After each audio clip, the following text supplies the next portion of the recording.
think from the side of the Australians, they would be interested in pushing for a comprehensive economic cooperation agreement.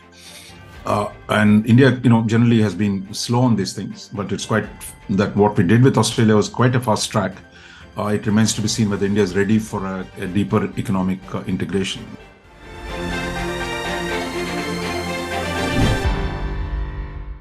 In this week's column, you have a co-writer, which is rare, Richard Maud, who's a counterpart of yours in Australia at the Asia Policy Institute at Canberra. And you've pegged it to the Australian Prime Minister Albanese's visit. My first question is, you mention in the article that briefly, but it would be interesting to expand on why India-Australia ties. Fairly close, both English-speaking countries, both British colonies of a sort. A lot of Indian students have been going on and off in people for years. Why was there such a long lull in the post-war period in bilateral relations? I think I would say the principal reasons are two. I think one was India's inward economic orientation meant that really we are really not interested in economic engagement of a kind that Australia was beginning to do.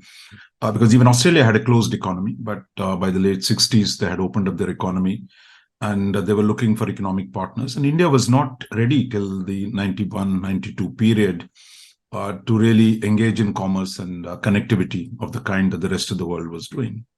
Second, I think, was the divide, the Cold War divide, where although there was so much common between India and Australia, we ended up on the opposite sides of the Cold War. India moved closer to the Soviet Union, while Australia was a treaty ally of the United States. So on almost Asian issues, we were really opposed to each other. But if there was an economic connection that could have compensated for it or balanced it, because there was no economic relationship, and politically we were on the opposite sides. And generally there was a condescension on the Indian side, oh, these guys are just an American, extension, so therefore we don't take them seriously. But I think it's such a pity that as a growing economy, India needed all the natural resources it could get hold of, because India is not very rich in a large number of natural resources. And Australia had all the natural resources that we need. So I think it took us a long time to get that going. But today, I think it's really turned out in such a short time a very, very important partnership. But as we know on the cricket field, Australians are go-getters. They kind of can get things done. So having a strong partner like that, I think makes a huge difference. And Australia too, I think today sees India as a big market that they can work with. So my sense is stars are well aligned, and we really, I think, onto a good relationship at this point. There is the ECTA in these two sectors. There's an economic and commercial trade agreement.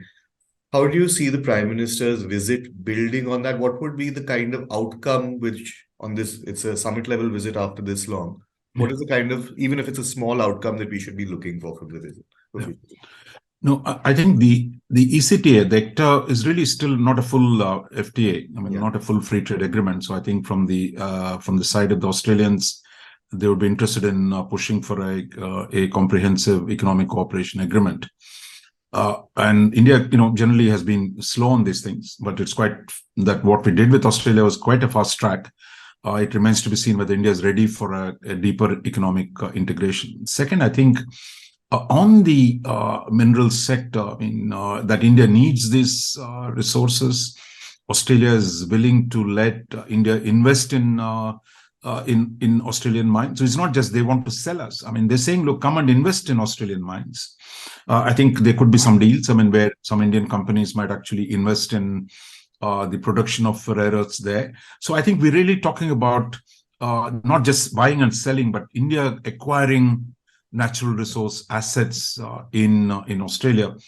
I believe there's already an agreement by the Khanij, by one of the Indian mineral companies to actually public sector entities to invest there. So I think if you see that happening, that'll be a very good sign that we're really moving in a big way to acquire the rare earths from Australia. Yes.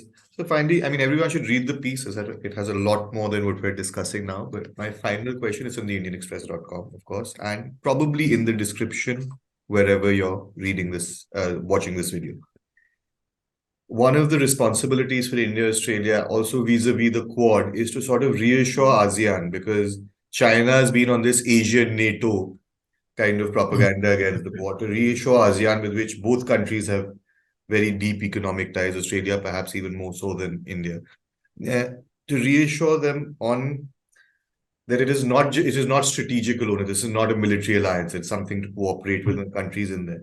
But at the same time, Australia is in the AUKUS, which is almost, it is more visibly a military and strategic exercise, and quite unmistakably, it is because of Chinese aggression and the need to contain Chinese aggression that you need alliances like that. How do you see that playing out in terms of an internal contradiction between those two impetuses? No, I don't think the ASEAN, have a problem with strategies of self-defense. After all, India has a problem on the border. So India wants to defend itself against Chinese aggression. And I think while the Southeast Asians don't talk about it too much, they've seen firsthand that in Southeast Asia, Chinese expansionism in the South China Sea, where vis-a-vis Philippines, vis-a-vis Vietnam. So that is one part. So I think as long as we say that, look, this is about self-defense and this is not, we're not trying to contain China. That is the main difference, I think. Second, I think the many ASEAN countries worry that the Quad and the AUKUS will undermine ASEAN centrality. Yeah. Because over the last 30 years, the regional architecture has been centered around ASEAN. ASEAN has created a whole range of new forums: ASEAN Security Forum, ASEAN Regional Forum, Defense Ministers Meeting. They also have the East Asia Summit. So they have a larger architecture. So I think what India and Australia need to do is, Quad is not trying to undermine ASEAN. That what Quad does is really to do things that ASEAN does not do, that it is a complementary effort. And that actually, to be practical, having a strong Quad improves the ASEAN's leverage vis-a-vis China as well. So I think once they come to see that, my sense is they will be much better prepared for this. But I think we need to do that effort. Yeah. That we need to reach out to them individually, collectively, to reassure them, look, we're not trying to confront China, and that the problem is really, it's a defensive mechanism, and Quad itself is not a military alliance. It's providing public goods. Great. So thank you so much, everyone. Read the piece. It has a lot more. It has stuff on the Indo-Pacific about strategic things and more on China. And happy Holi if people are watching this on Holi Day. Thank you so much, sir. We'll talk again next week. Thank you, Akash.